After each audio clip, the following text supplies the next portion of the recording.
मैं सरकार के लोगों को जागरूक कर रहा हूँ। एक दिन ऐसा आएगा कि जब ये समस्याएं बढ़ती चली जाएगी, आप बेचते चले जाएंगे, रेल बेचेंगे, आप हवाई अड्डे बेचेंगे, अपनी नई नीति अप्लाई करेंगे, किसी भी तरह से हिंदू धर्म स्थापित करेंगे, जबरदस्ती थोपने की कोशिश करेंगे, तो एक दिन ऐसा आएगा इस देश का नौजवान जब खूंखार होगा तो पेड़ों से बात मांग के तुमको मारेगा और तुमको बचाने वाला ही पैदा नहीं बने।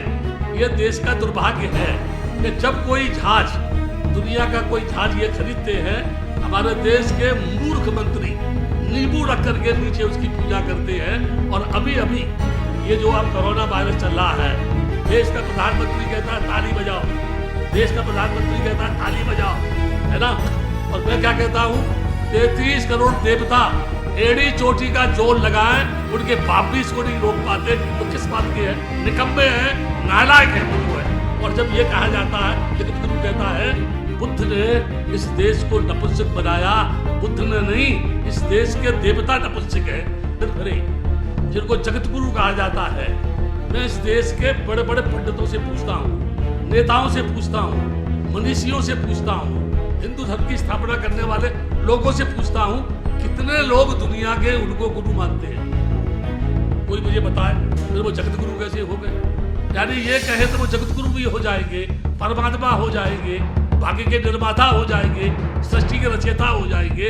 और जब इनसे ये पूछा जाएगा कि तुम्हारे परमात्मा ने सृष्टि की रचना किस जगह बैठकर, किस धातु से, किस सांचे में ढाल करके इंसान के पुतले को बनाया, तो इनके बाप भी जवाब नहीं दे पाएंगे। आयन का आपसित कभी अशघोष वही का रहने वाला था।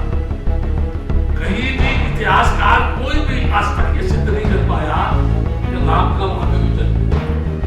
ये बात मैं चैलेंज से अभी कह रहा हूं, कोई भी इतिहासकार अगर सिद्ध कर देगा मैं राम पैदा हुआ, तो मैं आज भी चैलेंज दे रहा हूं। वहां रामलला रखे गए सब जानते हैं, किसने रखे ये भी सब जानते हैं, दरवाजा किसने बंद किया ये भी सब जानते हैं, दरवाजा किसने खोला ये भी सब जानते हैं। और उस बुद्ध स्तर को, शुद्ध ने जिसने बुद्धों का कत्लेआम कराया था 2,500 वर्ष में, 100 दिनार देकर के, आज इतने वर्षों के बाद उसी साकेत नगरी का ध्वस्त करके वहां सारी दुनिया ये जानती है उसके बाद संबोधि प्राप्त होने के बाद बुद्ध कहलाया और सारे संसार में उसने प्रज्ञा की ज्योति जलाकर जनमानस के बीच में भाईचारा और मोहब्बत का संदेश पहुंचाया। बता दूं, मैं पूर्णतः उससे सहमत हूं। अब क्यों सहमत हूं? दो चीज का ध्यान मैं आपको बुद्धिस्ट की ओर से दिलाऊंगा। बुद्ध गया का महाबोधि विहार, सारी दुनिया ये जानती है कि राजकुमार सिद्धार्थ को वहाँ संबोधि प्राप्त हुई। उसके बाद वो संबोधि प्राप्त होने के बाद बुद्ध कहलाया और सारे संसार में उसने प्रज्ञा की ज्योति जलाकर जनमानस के बीच में भाईचारा और मोहब्बत का संदेश पहुंचाया। आपको ये जानकर आश्चर्य होगा, संविधान ये कहता है मस्जिद की व्यवस्था इस्लाम के मानने वाले करेंगे, गुरुद्वारे की व्यवस्था सिख लोग करेंगे, चर्च की व्यवस्था ईसाई लोग करेंगे, मंदिर की व्यवस्था वो पंडित पुजारी करेगा, और बुद्ध विहार की व्यवस्था जो है भिक्षु करेंगे। देश की आजादी के 60 वर्ष के बाद भी बुद्ध के आगे महाबोधि विहार का प्रबंधन बौद्धों के हाथ में नहीं है। क्या कहते हैं वो? भगवान बुद्ध जो थे विष्णु के 10वें अवतार थे, यानी उनका अवतार हर जगह फिट है, वो जो कहेंगे वही सही है। मैं एक बात बहुत स्पष्ट करना चाहता हूं, मैं 20 साल से ये कहता रहा हूं, साकेत बौद्धों का स्थल है। मृणाल माता जो प्रसेनजीत की पत्नी थी वही की थी। बायन का आपसित कभी अशघोष वही का रहने वाला था। कहीं भी इतिहासकार कोई भी आज तक ये सिद्ध नहीं कर पाया कि राम का वहां कभी जन्म हुआ। ये बात मैं चैलेंज से अभी कह रहा हूं। कोई भी इतिहासकार अगर सिद्ध कर देगा मैं राम पैदा हुआ, तो मैं आप ही चैलेंज दे रहा हूं। वहां रामलला रखे गए सब जानते हैं, किसने रखे ये भी सब जानते हैं, दरवाजा किसने बंद किया ये भी सब जानते हैं, दरवाजा किसने खोला ये भी सब जानते हैं।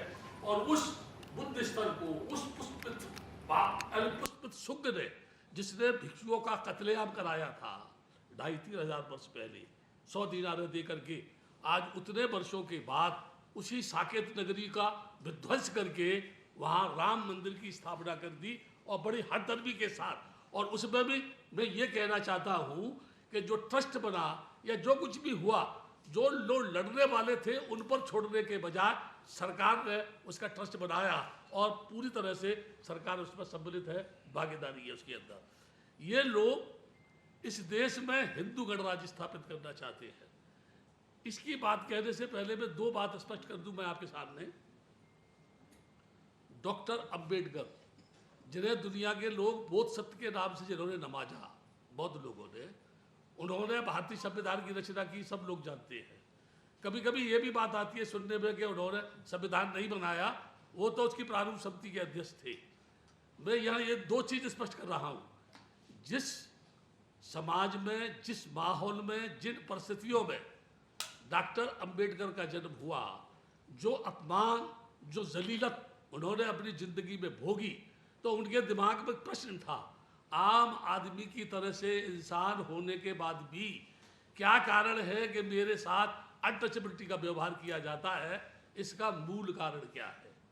और उस मूल कारण का पता लगाने के लिए जब उन्होंने अध्ययन किया तो पाया आतंकवाद, भाग्यवाद, ईश्वरवाद, ये 3 वाद ऐसे हैं जिन्होंने इस देश को पतन के रास्ते पर खड़ा कर दिया है। अभी कुछ शंकराचार्य सिर्फ हरे, जिनको जगत गुरु कहा जाता है, मैं इस देश के बड़े बड़े पंडितों से पूछता हूँ, नेताओं से पूछता हूँ, मनीषियों से पूछता हूँ, हिंदू धर्म की स्थापना करने वाले लोगों से पूछता हूँ, कितने लोग दुनिया के उनको गुरु मानते हैं? कोई मुझे बताए, फिर वो जगत गुरु कैसे हो गए? यानी ये कहे तो वो जगत गुरु भी हो जाएंगे, परमात्मा हो जाएंगे, भाग्य के निर्माता हो जाएंगे, सृष्टि के रचयिता हो जाएंगे। और जब इनसे ये पूछा जाएगा कि तुम्हारे परमात्मा ने सृष्टि की रचना किस जगह बैठकर, किस धातु से, किस सांचे में ढाल करके इंसान के पुतले को बनाया, तो इनके बाप भी जवाब नहीं दे पाएंगे। मैं यहाँ ये बताना चाहता हूँ, बाबा साहब ने जब संविधान लिखा तो बहुत सारी बातें जो उनके दिमाग में थी, वो जानते थे कि इस देश में आम आदमी की स्थिति क्या है। इसलिए उन्होंने संविधान बनाते समय सामाजिक न्याय, बौद्धों का मौलिक अधिकार, गरीबी का उन्मूलन, अच्छी शिक्षा प्राप्त हो, लोग जो है एजुकेटेड हो, टेक्निकल माइंड के लोग बने, इंजीनियर बने।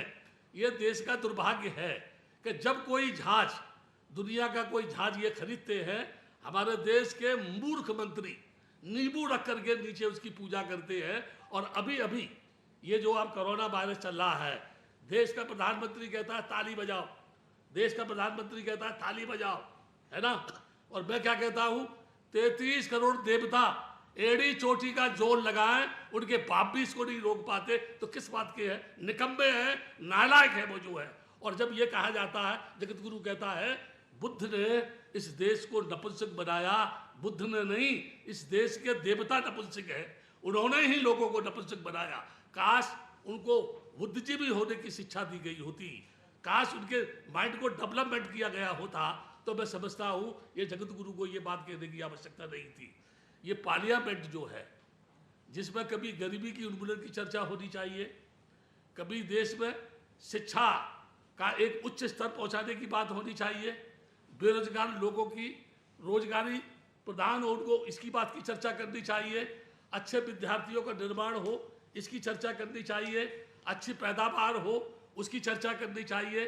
बजाय इसके एक दूसरे के आरोप प्रातरूप, लोगों के ऊपर मान अपमान, एक दूसरे के ऊपर आरोप लगाते हैं। वो कहते हैं तू चोर है, वो कहता वो चोर है।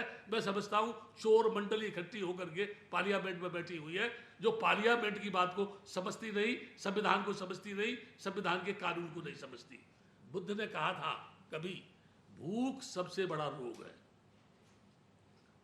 यहाँ हमारे देश में अन्न कौन उत्पन्न करता है? किसान। किसान एक जाति का तो नहीं है, सभी जाति के लोग अमूमन तौर पर किसान हैं, जो खेती का काम करते हैं। आज किसान अपनी मांग को लेकर के बैठा है। मैं अपने अनुभव के आधार पर कह सकता हूँ, बुद्ध गया महाबोधि विहार की मांग को लेकर 6 महीने जंतर मंतर पर जब धरना दिया था, तब जाकर के इंद्रजीत गुप्त ने मेरी बात को समझा था और पहली बार बुद्ध गया के महाबोधि विहार में सेक्रेटरी पद दिया उसको। इनको कितना समय हो गया इस आंदोलन को लेकर के। जो रोटी देने वाला है, जो तुमको जिंदा रखने वाला है, जो तुमको वस्त्र देने वाला है, जो तुमको जिंदा रखता है, वो तुम्हारे दरवाजे पर बैठकर न्याय मांग रहा है और तुम तानाशाह बन के बैठे हुए हो। मैं अपने अनुभव पे बता रहा हूं, स्प्रिंग को जितनी ताकत के साथ नीचे हम दबाएंगे, कुछ समय के बाद उतनी ही ताकत से वो जंप करेगी और दबाने वाले को कई फुट ऊपर उठा के फेंक देगी। ये जितने भी लोग आंदोलन कर रहे हैं, मैं सरकार के लोगों को जागरूक कर रहा हूँ। एक दिन ऐसा आएगा कि जब ये समस्याएं बढ़ती चली जाएंगी, आप बेचते चले जाएंगे, रेल बेचेंगे, आप हवाई अड्डे बेचेंगे, अपनी नई नीति अप्लाई करेंगे, किसी भी तरह से हिंदू धर्म स्थापित करेंगे, जबरदस्ती थोपने की कोशिश करेंगे, तो एक दिन ऐसा आएगा कि इस देश का नौजवान जब खूंखार होगा तो पेड़ों से बांध के तुमको मारेगा और तुमको बचाने वाला ही पैदा नहीं होंगे। इसलिए उससे मैं कहना चाहता हूँ कि जो भी हमारे देश की समस्या है उनका समाधान करना ये सरकार का काम है। और जब सरकार समाधान नहीं करती है तब जनमानस सड़क पे उतरता है और जनमानस सड़क पे उतरने के बाद अपने फंडामेंटल राइट की मांग करता है।